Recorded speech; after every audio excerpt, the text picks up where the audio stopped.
जय माताजी friends, welcome back to वाघेलास खाना खजाना। તમારે જો ઘરે જ એકદમ બેસ્ટ પનીરનું શાક બનાવવું હોય તો કે જેમાં રેસ્ટોરન્ટ કરતાં પણ વધારે સ્વાદ આવે તો આ રેસીપી ટ્રાય જરૂરથી કરજો, જ્યાં તમને રેસ્ટોરન્ટ કરતાં પણ વધારે સ્વાદ મળશે। તો ઘરના જ મસાલાથી આપણે આજે એકદમ ટેસ્ટી પનીર ટિક્કાની રેસીપી બનાવવાના છે। તો રેસીપીને પૂરેપૂરી જોજો અને તમને જો મારી રેસીપી પસંદ આવે ફ્રેન્ડ્સ તો પ્લીઝ ચેનલને જરૂરથી સબસ્ક્રાઇબ કરજો, લાઈક, કોમેન્ટ અને શેર કરવાનું બિલકુલ ના ભૂલતા। તો ચાલો ટેસ્ટી રેસીપીની શરૂઆત કરી લઈએ। તો સૌથી પહેલાં આપણે પનીર ટિક્કાનું મેરિનેશન કરવાનું છે।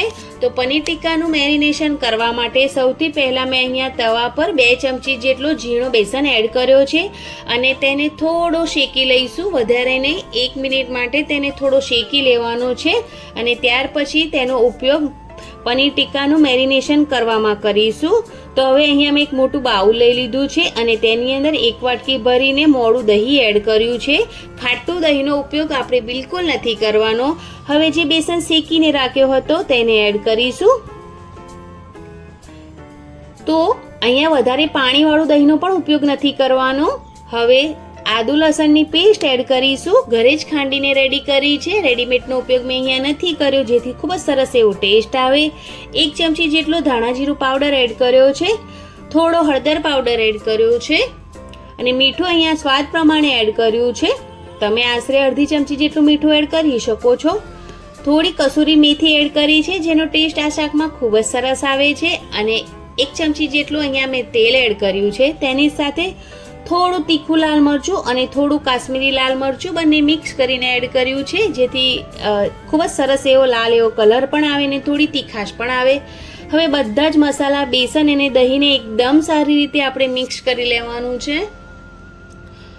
તો પહેલાં પનીર ટિક્કાનું મેરિનેશન કરીને આપણે પનીર ટિક્કાને સાઈડ પર મૂકી દઈશું ને તો આ શાકનો ટેસ્ટ ખૂબ જ સરસ એવો આવશે। એટલા માટે પહેલાં પ્રોસેસ આ જ કરવાની કે પનીર ટિક્કાને એકદમ સરસ મેરિનેશન કરી દેવાનું છે। તો એકદમ સારી રીતે બધા જ મસાલા હવે મિક્સ થઈ ગયા છે, તમે જોઈ શકો છો। તો આ જ રીતથી તમારે પણ પહેલાં મસાલાને એકદમ સારી રીતે મિક્સ કરી લેવાના અને ત્યાર પછી અહીંયા આ રીતના ક્યુબમાં કટ કરેલી ડુંગળી એડ કરી છે, તેની સાથે આ જ રીતે ક્યુબમાં કટ કરેલા શિમલા મિર્ચ એડ કર્યા છે અને પનીર એડ કર્યું છે। અહીંયા મેં 250 ગ્રામ જેટલું અહીંયા મેં પનીર પણ એડ કરી દીધું છે, આ જ રીતે મોટી સાઇઝમાં ક્યુબમાં કટ કરીને। તમે અહીંયા ટામેટાને પણ આ જ રીતે કટ કરીને પણ એડ કરી શકો છો, મેં અહીંયા ટામેટા એડ નથી કર્યા। હવે એકદમ સારી રીતે મિક્સ કરી લેશું।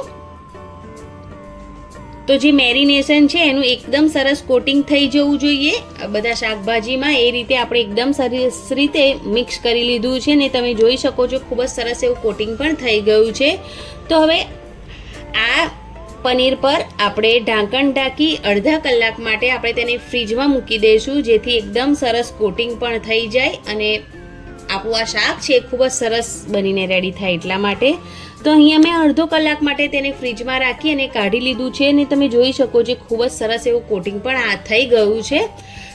તો હવે તેને આપણે તવા પર કૂક કરીશું। તમે ચાહો તો ગેસ પર ડાયરેક્ટલી પણ તેને એકદમ સારી રીતે કૂક કરી શકો છો। તો અહીંયા મેં તેલ ગરમ કરવા માટે મૂકી દીધું છે અને તેલ એકદમ સારી રીતે ગરમ થઈ જાય એટલે મેરિનેટ કરેલું પનીર, શિમલા મિર્ચ અને ડુંગળીને એડ કરી દેવાના છે અને તેને એકદમ સારી રીતે કૂક કરી લેવાના છે કે જ્યાં સુધી તેનો કલર ચેન્જ ના થઈ જાય ત્યાં સુધી આપણે તેને કૂક કરી લેવાના છે। તો તમે અહીંયા તેલની જગ્યા પર બટરનો પણ ઉપયોગ કરી શકો છો।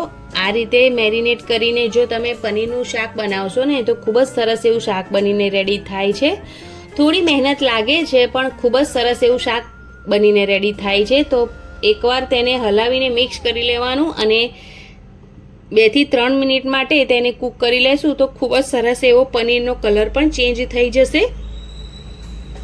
પનીરનો ખૂબ સરસ એવો ડાર્ક કલર આવી ગયો છે, તમે જોઈ શકો છો ને એકદમ સરસ શાકભાજીથી લઈ પનીર પણ કૂક થઈ ગયા છે।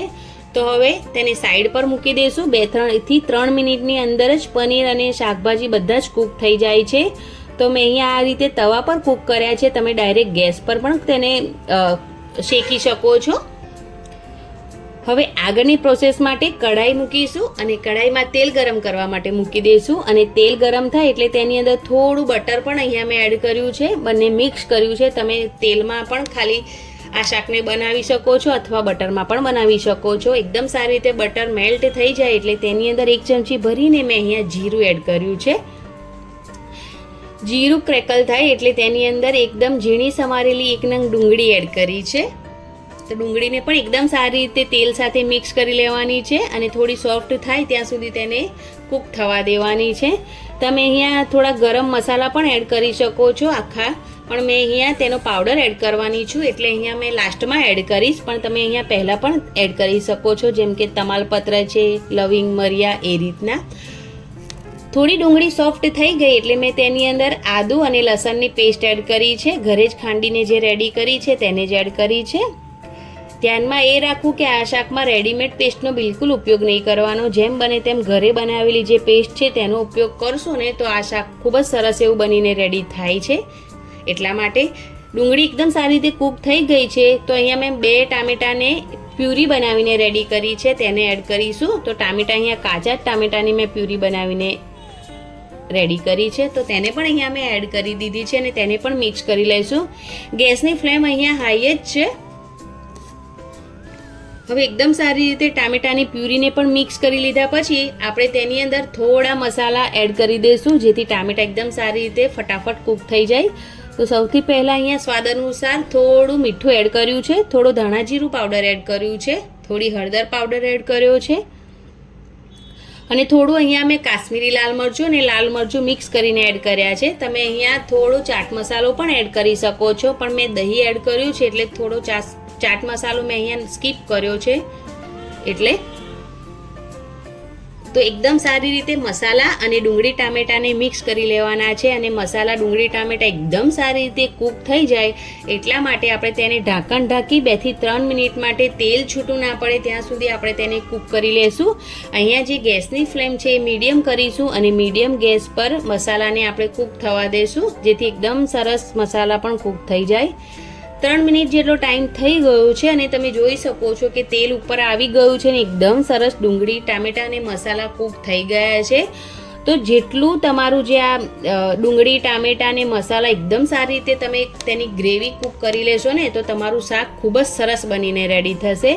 તો ગ્રેવી એકદમ સરસ રેડી થઈ જાય પછી આપણે જે પનીર અને શાકભાજીને કૂક કરીને રાખ્યા હતા તેને એડ કરી દઈશું. તો તમારે પહેલાં ગ્રેવી એટલી સરસ કૂક કરી લેવાની કે તમે શાક એડ કરો તો શાકનો ટેસ્ટ ખૂબ જ સરસ એવો આવે. જેટલી તમારી ગ્રેવી કૂક અને સરસ રેડી થશે એટલું શાક સરસ બનીને રેડી થાય. તો હવે પનીર અને શાકભાજીને એકદમ સારી રીતે ગ્રેવી સાથે આપણે મિક્સ કરી લેશું અને 1 થી 2 મિનિટ જેટલું આપણે તેને ગ્રેવી સાથે કૂક કરીશું. વધારે કૂક નહીં કરીએ, નહીં તો જે પનીર છે એ થોડું કડક થઈ જાય છે. એટલા માટે પનીરને એકદમ સોફ્ટ રાખવું હોય તો પનીર જ્યારે તમે એડ કરો ને તો પછી ગેસની ફ્લેમ વધારે ટાઈમ ઓન નહીં રાખવાની, માત્ર 1 મિનિટ માટે જ તેને ઓન રાખવાની. 1 મિનિટમાં એકદમ સરસ પનીર ગ્રેવી સાથે મિક્સ થઈ જાય છે અને તમે જોઈ શકો છો 1 મિનિટમાં એકદમ સરસ તેલ પણ છૂટું પડી ગયું છે અને જે આપણું આ પનીર ટીક્કાનું શાક છે રેડી થઈ ગયું છે. તો ગેસની ફ્લેમ બંધ કરી દીધી છે મેં અહીંયા અને બંધ કર્યા પછી જ આપણે તેની અંદર લાસ્ટમાં ગરમ મસાલો એડ કરવાનો છે અને થોડા અહીંયા મેં ધાણા પણ એડ કર્યા છે. તમે ચાહો તો કસૂરી મેથી છે તેને પણ એડ કરી શકો છો, પણ મેં કસૂરી મેથી મેરિનેશન કરતી વખતે જ એડ કરી હતી એટલે અત્યારે મેં એકદમ સરસ એવા લીલા ધાણા એડ કર્યા છે જેનો ટેસ્ટ ખૂબ જ એવો સરસ આવી જાય એટલા માટે. અને ગરમ મસાલા પાવડર એડ કર્યો છે કેમ કે આખા મસાલા એડ કરવાથી બાળકોને ખાવામાં પ્રોબ્લેમ થાય છે એટલે મેં તેનો પાવડર એડ કર્યો છે. તો હવે એકદમ સારી રીતે મિક્સ કરી લઈએ અને એકદમ ટેસ્ટી એવા શાકને આપણે સર્વ કરી લઈએ. તો દેખાવે તો સુંદર છે જ, પણ આપણે આજે આ શાક ઘરે બનાવીને રેડી કર્યું છે અને કોઈ પણ વધારાના મસાલા આપણે બિલકુલ એડ નથી કર્યા, માત્ર ઘરના જ મસાલાથી આજે આપણે આ શાક બનાવીને રેડી કર્યું છે. તો બહારની રેસ્ટોરન્ટથી તમે શાક લાવીને ખાશો એના કરતાં પણ ડબલ સ્વાદ સાથે આજે આપણે ઘરે જ શાક બનાવીને રેડી કર્યું છે. તો ઘરના શાકની મોજ જ કંઈ ઓર હોય છે. તો રેસીપી જરૂરથી ટ્રાય કરજો. તમે રેસ્ટોરન્ટનું શાક પણ ભૂલી જશો જો એકવાર આ ટ્રીકથી અને આ રીતથી તમે શાક બનાવી લીધું તો તો છે ને એકદમ ટેસ્ટી શાક ઘરે જ બનાવીને રેડી કરો. અને તમને જો મારો વિડીયો પસંદ આવ્યો હોય ફ્રેન્ડ્સ તો પ્લીઝ ચેનલને જરૂરથી સબસ્ક્રાઈબ કરજો, લાઈક, કોમેન્ટ અને શેર જરૂરથી કરજો આ રેસીપીને તમારા ફ્રેન્ડ્સ અને ફેમિલી મેમ્બરમાં. તો તમે મારો વિડીયો ક્યાંથી જોવો છો એ પણ મને કોમેન્ટ બોક્સમાં જરૂરથી જણાવજો. તો મળીએ એક નવી રેસીપી સાથે. ત્યાં સુધી આ રેસીપી જરૂરથી ટ્રાય કરજો. અને મેં આ શાકને રોટલી, જીરા રાઈસ અને છાશ અને ડુંગળી સાથે સર્વ કર્યું છે. Thanks for watching. Bye bye, take care. જય માતાજી, જય શ્રી કૃષ્ણ. ફ્રેન્ડ્સ ટ્રાય જરૂરથી કરજો. આવજો.